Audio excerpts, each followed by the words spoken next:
Slizzy Fest too. Go to Slizzy Fest. Shout out Hurry Haran, the nigga performing at that shit. Let's go. Boo, boo, boo.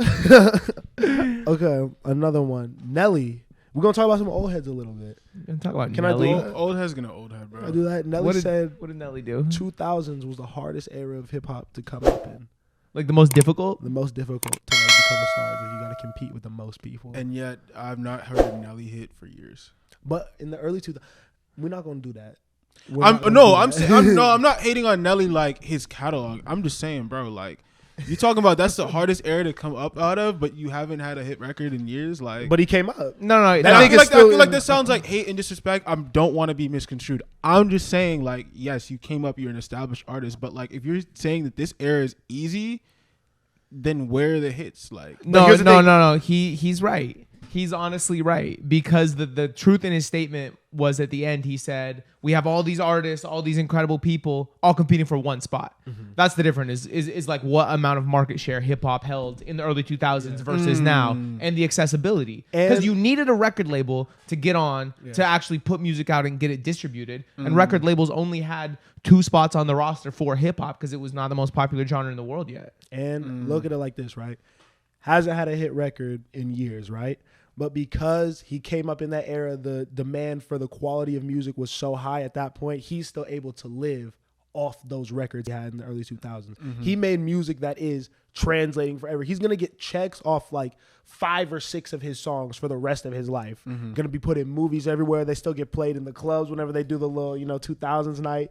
People sing along to that shit. So I honestly agree, because you still have Hove, who was dropping shit relatively consistently. Pharrell, Kanye was 2003. 50 Cent. 50, Nelly. Ja Rule is out here making fucking slaps with his crazy ass voice. Yeah. Do you think I misunderstood his point? Yes. Okay, yes. okay. Like, I think that we gotta go back, pretend like that, like we're in that era now, and that's the climate.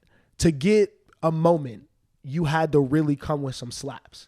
Like, you had to have an anthem, basically, Whereas now, you could get an internet moment, and translate that, parlay that into like some quick little bread, you know what I mean? But back then, I feel like if you come out with something that's not really crazy, you're not having no motion. They tried to shelve Kanye.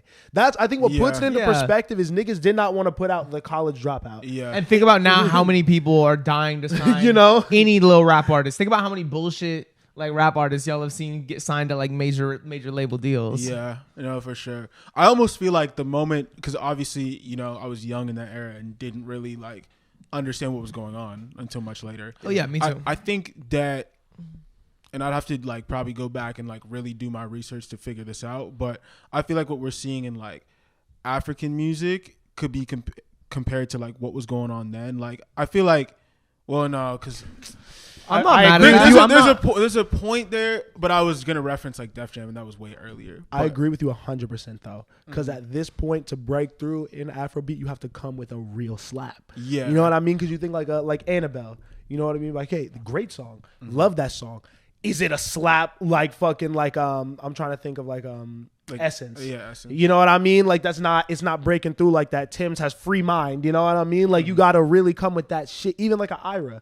Like, you know what I mean? She had to come with I think Rush. Would you count Rush as something that broke through? I think Rush is her biggest song. Yeah. And it's like a mood for a lot of average music consumers. I feel like hip hop might have been a mood.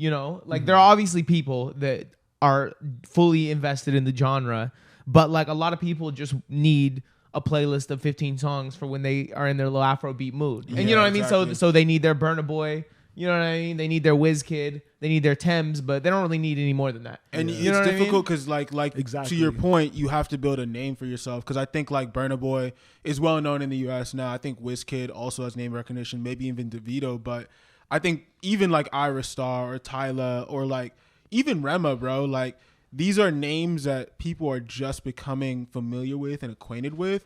And I think to have longevity in the US, like people need to like know your name and know your brand and all that stuff. That's why the Omalay stuff was so funny, because it's like, all right, people in the US don't really know who he is, but outside of like fans of Afrobeats, but like that's the type of stuff that pushes your name forward to the forefront and makes you a bigger star. That was actually a really good comparison. I think that that's accurate to like the eras type shit. Yeah. Another old nigga from the 2000s was talking. This wasn't on the little topic sheet, but you see Joe said the opposite of what I said. Yeah. Joe Budden came out on his podcast and said it's over for the female rappers. Yo, what It's is this quiet for talking them. about? You know what I mean? He said you can't. He was wild in how he said it. Yeah. He's like you can't just go send them to Colombia, do the little hair and makeup bag shit. You know what I mean? And like put out a song and think it's gonna blow up. Wow. Yeah, Joe, I think you're wrong. If you didn't watch the hot takes last week, you know what I mean? I think it's just getting started for them for real. I mean, we